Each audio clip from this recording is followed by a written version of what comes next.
Well, I'm back. Last video we dry lotted the sheep there at the farm that I live at. I've taken you guys over here before. We call this the other farm. Got another flock over here. There was around 300 ewes on this farm, and I went through and took some of the bred ewe lambs off and hauled them out. So there's about 270 here now. Hoping to add some sheep to this though this summer. But decided to dry lot these sheep just like we did the other farm. You know, grass is short, and it's supposed to be 75 today, and just this week just keep getting better and better. It's supposed to be like 80 this weekend.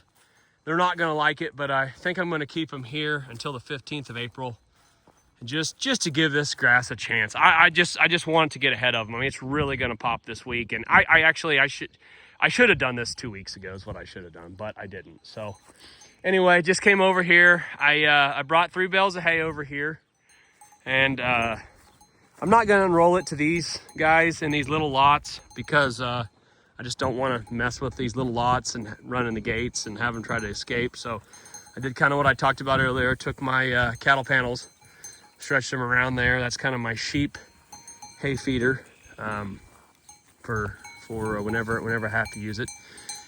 And got them in here, and I'm gonna bring pulled the dog feeder in here. I'm gonna bring some, actually these sheep don't eat a lot of mineral, and I don't know why. And since it's not supposed to rain for a long time, I'm just gonna bring some mineral over and put in this open top little tub deal right by their water tank. This is the water tank I use on this farm if I had to hook into my rural water.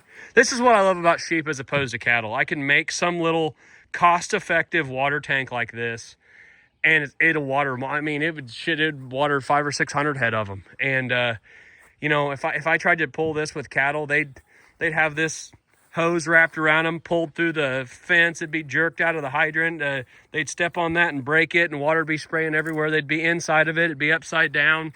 These sheep, though, I don't have to worry about it. So anyway, yeah, like I said, the sheep aren't going to like being here, but they're going to like it whenever they have good lush grass to go back out to. So they'll just have to live with it. I think, like I may have said earlier, I think I'm going to keep them here to the 15th of April and really give this grass a chance to pop. So here's my guardian dog story.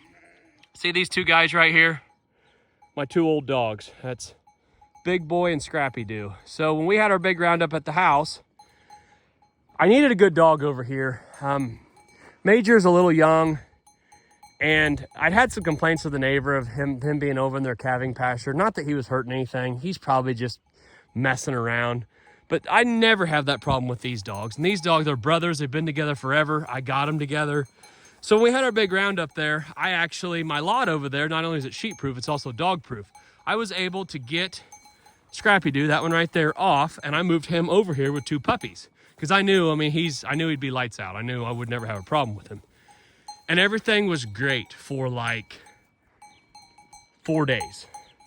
And my farm is a mile that way. There's only one farm that separates us right here. It's 170 acres. I got a couple buddies that farm it, and it's just right in between us.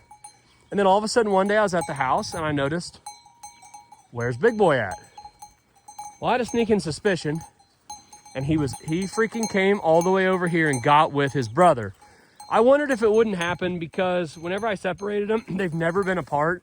Big Boy was going back to that corral every day. I caught him over there just like walking around, checking it, looking for his brother. And it's kind of like when horses get buddy sour. He just couldn't stand not having his brother.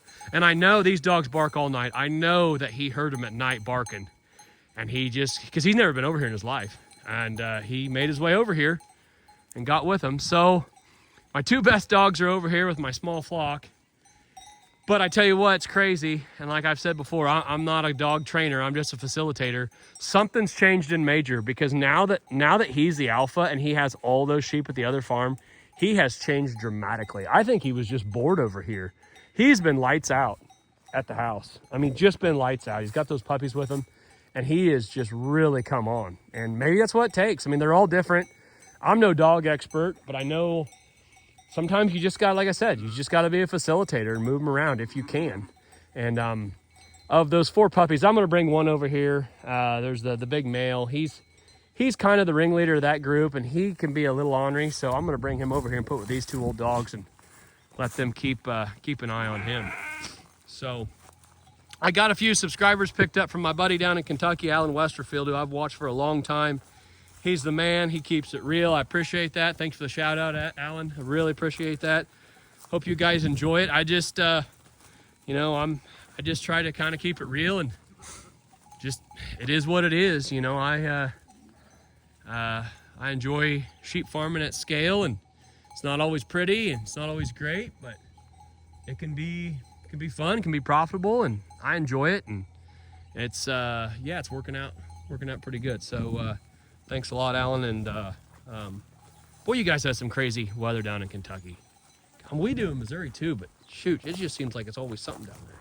But yeah, we're yeah, they're, like I said, they're these things are, they're not gonna like being here, but oh well. So you can just tell though, you look around, you know, you look at my grass on my hills as opposed to some of the neighbors is over there, how green they're, just they haven't had anything on it yet. And I have, and I should have my butt kicked for that. I sure didn't do that last year. But this year, you know, it's so nice just to not really worry about them and turn them out. But this year, we just had some cold temperatures, and it needs a couple weeks to really get going. So they're just going to have to eat good old grass hay, and it's nothing special. It's just grass hay. It was put up right, and I had a buddy that tested it because we both bought it from the same guy, and he said it's all right. So, but anyway, yeah, thanks a lot. This is just what we got going on today. And we'll see you next time.